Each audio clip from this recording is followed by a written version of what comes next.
say, Knolly, man, I've exhausted it, dude. I've gone to all the establishments. I put up, 100 YouTube videos. Man, what's next? I say, okay, what's next is niche. You got a niche to get rich, okay?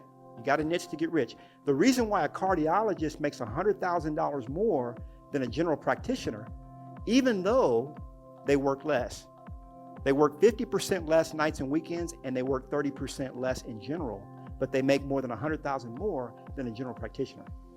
Why? Because they're highly specialized, okay? They can charge a lot more because they're in demand and they're relevant, okay? So when you have a niche, like let's say you're the divorce person, or you do probate, or you do homes on 1 or more acre, or you do golf course communities, or farm and ranch, whatever it might be, that doesn't mean that you don't do these other buckets, okay? Y'all get this?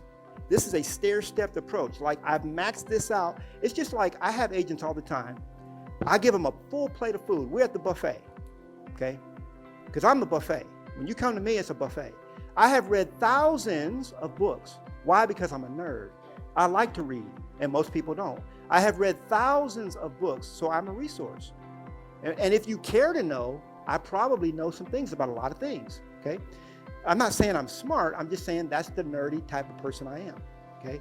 It comes from my mother. My mother, she finished college in 2.5 years. She had her master's degree a 1.5 years later.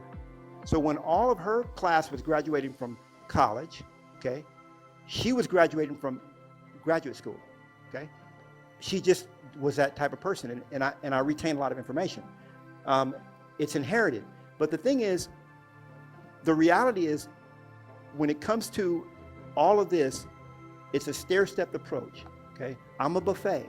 So people come to me, and I fix them up a big plate of food, and I serve it to them. And you know what they do?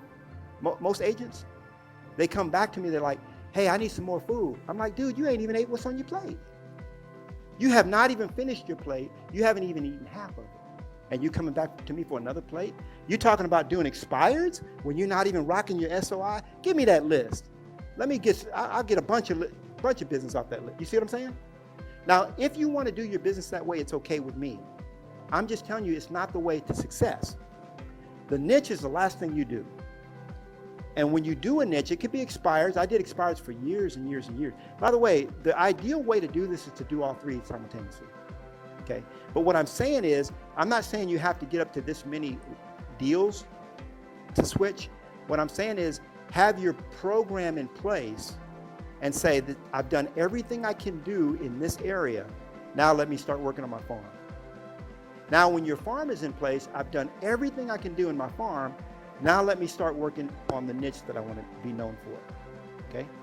And then once you maximize this, what do you start to do then? Think about it. What's next? Now you're already doing this. You're already doing this, multiple niches. Okay? So now it's called, companies do it all the time. It's called divisions. We have departments and divisions in our company. We have a divorce division. We have a probate division. We have a short sale division. We have an REO division. We have a golf course communities division. How many of you guys know that there's people that I know personally that do over 100 deals a year on golf courses? But that's just one niche that they have. Then they just open another niche and put somebody over that. Is it starting to make sense to you guys? I know I've spent a lot of time on this, but this is a very popular question, if you will. And people make it out to be more confusing than it really is. Make sense? Make sense?